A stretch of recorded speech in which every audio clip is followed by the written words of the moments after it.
Inaasahang aabot sa mahigit 1.2 milyong pasahero ang dadagsa sa PITX mula Mayo 5 hanggang 13, kasabay ng pagbabalik probinsya ng mga botante at pagdiriwang ng Mother's Day weekend. Ayon kay PITX Senior Corporate Affairs Officer Colleen Calbasa, nakahanda na ang pamunuan ng PITX para sa karagdagang bus units at ruta upang tugunan ang pagtaas ng bilang ng mga pasahero ngayong 2025 midterm elections.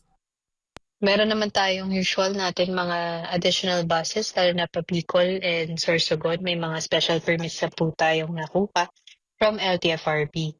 So may nakahanda naman po tayong contingency plan in case magkaroon ng aberya sa biyahe.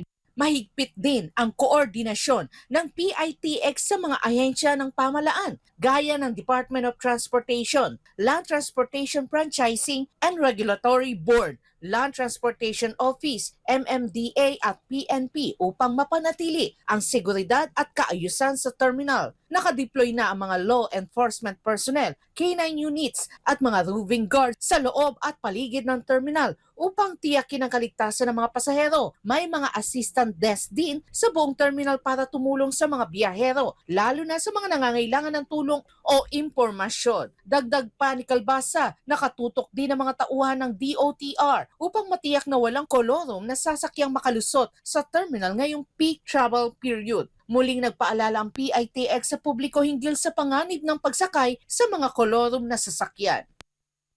Paalala na lang na wag po tayong sasakay ng kolorom dahil yan po ay hindi safe.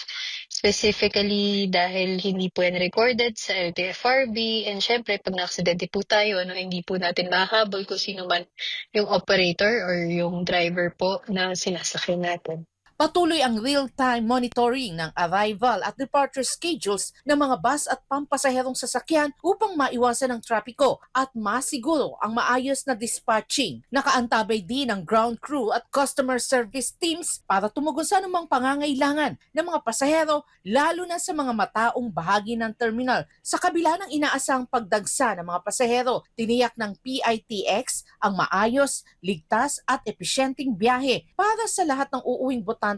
Bitbit ang pag-asang magiging matagumpay at mapayapa ang kanilang pagbabalik probinsya. Para sa Diyos at sa Pilipinas kung mahal, Cherry Light, SMNA News.